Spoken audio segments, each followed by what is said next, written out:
So now it's time to pull the front end and back end image, and let's try to run into a system. So before that, I'm just going to delete all the images over here. So we have this all the images. So I'm just going to remove this all the images. Okay. So right now we don't have any images over here. Okay.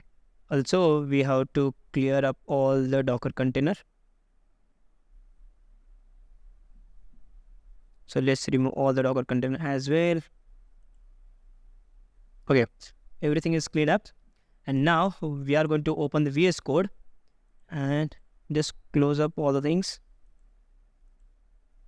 Okay. So as you can see that we have this Docker compose file over here, and we have all the things. And so right now what we are going to do, we are going to create another Docker compose file. So now this time we are going to pull the front end and back end image from the Docker registry, and we are going to run the application using. So let's get started. So again, I'm just going ahead in the same directory. I'm just creating another file over here, and it's known as compose.yml. Okay. So first thing, we have to mention the version name over here. So the version name is 3. Then we are going to using the services. Then you have to press tab again. You know that. Then I am just mention the front end. Then colon. Then you have to just press tab again, and you have to mention the image. So as you know that in the Docker registry. So let me show you. So we have this front end image. So if you click on this one, so this is the front end image path. Okay, so Rohit Marathe / to do man, then colon, and then we have this front end. So I'm just going to copy this one and going to paste this one. So what will happen? It's going to pull the front end image from our Docker registry. Okay, so then we are going to map the port using the port mapping. Okay, so you have to just map the port. So I just want to access the application from port 18, and the application is running in the port 3000. Okay. So later on, we are going to also add depends on. So this service is depend on the backend. Okay. And that's pretty much you required to run the front end service. So as you can see that using only the 3 commands, we can able to run the front end service. So that is the main advantages of using the front end and the backend image. So hence in our case, we use this front end image. Okay. So front end service is completed, and now it's time to write the backend service.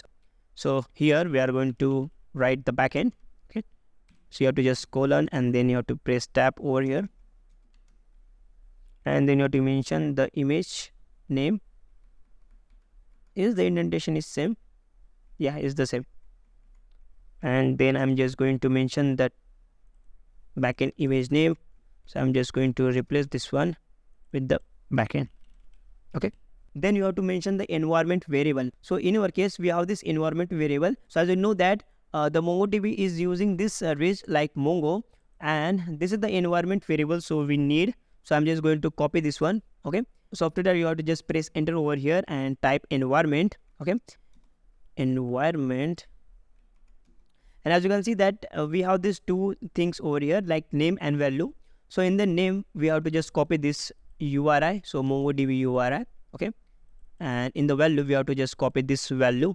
Okay. And you have to just paste it. And then we are going to write the last thing, the last service over here. So before that, I just have to mention the depends on over here. So this service is depend on the Mongo. Okay. So then I'm just going to write the last service over here like Mongo. Okay. So what will happen? So it's automatically get connection to this service. So hence I just mentioned over here like environment variable. So this is the MongoDB URI, and this is the path over here. Okay. So you have to just give the colon over here, and then you have to press tab, and then we are going to pull the image of Mongo like Mongo. Okay. And latest. So once the image is pulled, then we have to map the port.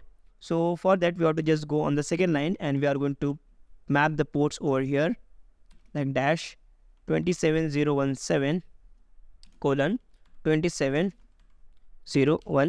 Okay. So once you're done with all the things, you have to just save this file, and now we are going to build this Docker file. Okay. So Docker compose file. So I'm just using docker dash compose, and you have to mention the file name over here, and you can directly use the up over here, or either you can just build the image and later on you can just use the up, but you can also use the up directly. So it's automatically going to build and run this Docker compose file. So we are going to use the up here directly. So I'm just going to press enter over here. So as you can see that the backend and front end and Mongo is pulling up. So all the images is pulled from the Docker registry, and within a second our application will be started. So here I just got error. So my 27017 is port is already in use.